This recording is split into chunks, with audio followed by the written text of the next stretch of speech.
Pengenalan surah An-Nas. Nama surah ini dinamakan surah An-Nas. Maksudnya manusia.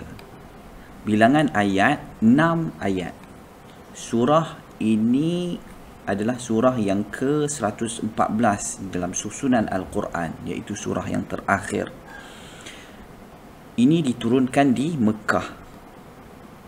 Isi kandungannya, Allah ajar kita minta perlindungan daripada Allah, Tuhan manusia, Raja manusia, sembahan manusia yang layak disembah, dan dijauhkan daripada syaitan yang membisik hati.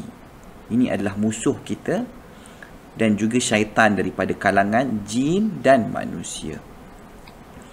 Jadi pengajaran surah An-Nas, Allah sahaja tempat kita berlindung.